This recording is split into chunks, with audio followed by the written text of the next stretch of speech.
कर्ज लेने की आदत, आईएमएफ के सहारे चलती अर्थव्यवस्था और अब एक बार फिर पाकिस्तान फैलाए बैठा है अपना कटोरा।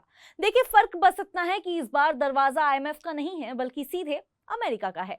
पाकिस्तान ने अमेरिका से पूरे 10 अरब डॉलर की मदद मांग ली है। सवाल यह है, आखिर पाकिस्तान को इतनी बड़ी रकम की जरूरत क्यों पड़ गई है? क्या देश फिर से आर्थिक संकट में फंस चुका है?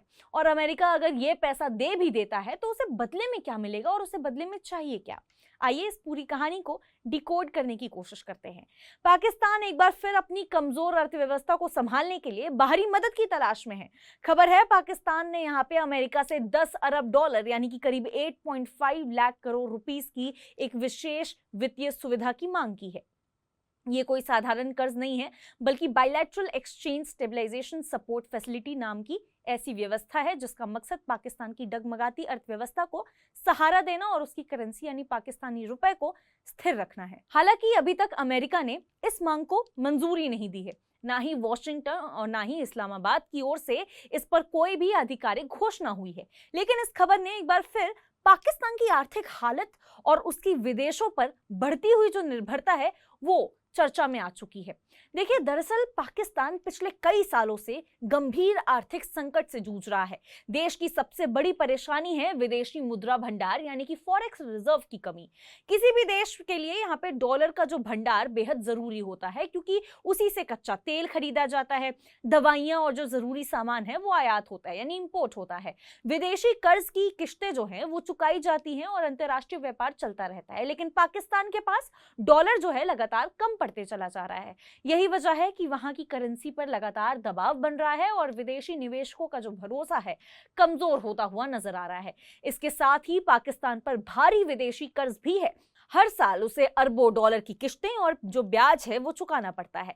लेकिन देश की अर्थव्यवस्था इतनी मजबूत नहीं है कि वो अपने दम पर ये बोझ उठा सके। नतीजा क्या है? नतीजा ये निकलता है कि पाकिस्तान को बार बार अंतर्राष्ट्रीय संस्थानों से और जो दूसरे देश हैं उनके सामने आर्थिक मदद के लिए हाथ फैलाना पड़ता है। और पाकिस्तान मजबूर नहीं है बल्कि ये उसकी आदत हो चुकी है। अगर 2023 को अगर आप याद करें, पाकिस्तान की हालत इतनी खराब हो गई थी कि सोवरेन डिफॉल्ट यानी कि सरकारी स्तर पर कर्ज चुकाने में असफल होने की कगार पर पहुंच गया था।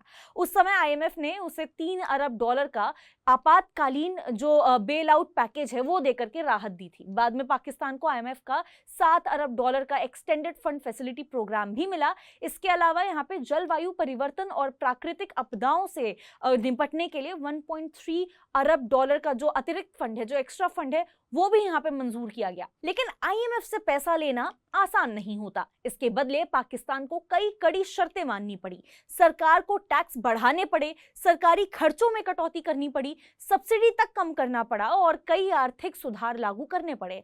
इन फैसलों पर का जो असर है वो आम जनता पर भी अच्छा खासा पड़ा और महंगाई और जो बेरोजगारी जैसी जो समस्याएं हैं और भी ज्यादा बढ़ती चली गई। अब सवाल उठता है कि जब पाकिस्तान पहले से आईएमएफ का पैसा ले रहा है तो फिर अमेरिका से अलग से 10 अरब डॉलर मांगने की जरूरत क्यों है? असल में पाकिस्तान ने अमेरिका से जो मांग की है वो सामान्य लोन नहीं है। उसने एक्सचेंज स्टेबलाइजेशन सपोर्ट फैसिलिटी की मांग की है, जो हम आपको पहले शुरुआत में बता चुके हैं। ये अमेरिकी ट्रेजरी के एक्सचेंज स्टेबलाइजेशन फंड यानी कि ईएसएफ के तहत दी जाने वाली एक विशेष वित्तीय यहाँ पे व्यवस्था होती है।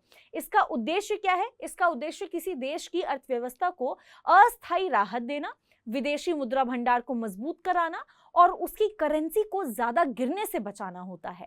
अगर इसे आसान भाषा में आप समझे तो मान लीजिए किसी देश के पास डॉलर खत्म होने वाले हैं या डॉलर खत्म होने लगे हैं और विदेशी निवेशक पैसा निकालने लगे हैं और उसकी करेंसी तेजी से गिर भी रही है। ऐसे समय में अगर अमेरिका इस तरह की सुविधा देता है तो उस देश के केंद्रीय बैंक के पास अतिरिक्त जो डॉलर है वो आ जाते हैं। इससे बाजार में भरोसा भी बढ़ रहा है, विदेशी मुद्रा भंडार मजबूत भी हो रही है और करेंसी पर यहाँ पे दबाव कुछ हद तक कम हो जाता है। तो ये तमाम जो राहत है वो मिलती है। अगर अमेरिका पाकिस्तान की इस मांग को मंजूरी दे देता है तो सबसे पहला फायदा ये होने वाला है कि पाकिस्तान के जो विदेशी मुद्रा भंडार है उसमें मजबूती आएगी। दूसरा, पाकिस्तानी रुपए पर दबाव कम हो सकता है। तीसरा, अंतर्राष्ट्रीय निवेशकों का भरोसा बढ़ सकता है क्योंकि उन्हें लगेगा ऐसा कि अमेरिका पाकिस्तान के साथ खड़ा है। चौथा, पाकिस्तान की सोवरेन क्रेडिट रेटिंग में भी सुधार की संभावना बन सकती है। और सबसे अहम बात, पाकिस्तान की आईएमएफ और दूसरे अंतर्राष्ट्रीय संस्थानों पर निर्भरता कुछ हद तक कम हो सकती है। लेकिन यहाँ एक और बड़ा सवाल है, वो ये कि पाकिस्तान ने ये मांग अभी ऐसे समय पे क्यों रखी है। इसकी वजह है हाल की कूटनीतिक गतिविधियों में छिपी हुई मानी जा रही है। देखिए, हाल ही में अमेरिका और ईरान के बीच में जो बढ़े तनाव हैं, उसके दौरान पाकिस्तान ने ना खुद को एक बड़ा संभावित मध्यस्थ यानी कि मीडिएटर के तौर पे पेश करने की कोशिश की थी। माना जा रहा है कि पाकिस्तान को ऐसा लगा है कि ये भूमिका से उसकी जो अंतर्राष्ट्रीय अहमियत है वो बढ़ी है और शायद इसी बदले हुए माहौल में वो अमेरिका से आर्थिक सहयोग हासिल कर सकता है। इसी सिलसिले में पाकिस्तान के जो वित्त मंत्री हैं मोहम्मद औरंगजेब, उन्होंने अमेरिकी ट्रेजरी सचिव स्टॉक बेसेंट जो है उनसे मुलाकात भी की और इस दौरान उन्होंने ये चीज कहा कि क्षेत्रीय भू राजनीतिक तनाव पाकिस्तान की अर्थव्यवस्था को प्रभावित कर रहे हैं और देश को अंतर्राष्ट्रीय पूंजी यहाँ पे बाजार तक बेहतर पहुंच और ज्यादा विदेशी मुद्रा भंडार और बेहतर क्रेडिट रेटिंग हासिल करने के लिए अमेरिका का सहयोग चाहिए। दोनों देशों ने यहाँ पे आर्थिक सहयोग बढ़ाने और अमेरिकी निवेश को प्रोत्साहित करने पर भी चर्चा की। हालांकि ये भी ध्यान रखना जरूरी है कि अमेरिका इस तरह की जो सुविधा है हर देश को नहीं देता। एक्सचेंज स्टेबलाइजेशन फैसिलिटी बेहद दुर्लभ मानी जाती है। अगर आपको याद हो 2002 में उरुग्वे को ऐसी मदद मिली थी। हाल के वर्षों में यहाँ पे अर्जेंटीना को भी इस तरह का जो विशेष समर्थन है वो देखने को मिला था, जबकि मेक्सिको के साथ अमेरिका का दशकों पुराना मुद्रा सहयोग समझौता है। इसीलिए पाकिस्तान की मांग यहाँ पे असामान्य जरूर है लेकिन पूरी तरह नई नहीं साबित होती है। अब फिलहाल सबसे अहम बात यह है कि पाकिस्तान ने केवल मदद की मांग की है। अमेरिका ने अभी तक इस पर कोई भी फैसला नहीं सुनाया है। इसीलिए यह कहना पाकिस्तान को 10 अरब डॉलर मिल चुके हैं पूरी तरह से गलत होने वाला है। आने वाले दिनों में अमेरिका का रुख तय करेगा कि पाकिस्तान को यह आर्थिक राहत मिलती है या फिर नहीं। कभी चीन, कभी सऊदी अरब और कभी IMF, और अब बारी है अमेरिका की। पाकिस्तान की अर्थव्यवस्था एक बार फिर बाहरी सहारे की तलाश में है। सवाल बस इतना नहीं है कि उसे 10 अरब डॉलर मिलने वाले हैं कि नहीं, अमेरिका इस बात को मानेगा कि नहीं, बल्कि असली सवाल तो यह है कि आखिर कब तक पाकिस्तान अपनी अर्थव्यवस्था को विदेशी मदद के सहारे चलाता रहेगा। क्योंकि कर्ज से कुछ समय की राहत जरूर मिल सकती है, लेकिन अस्थायी इलाज मजबूत अर्थव्यवस्था और टिकाऊ सुधार ही होते हैं, उससे ज्यादा नहीं होता।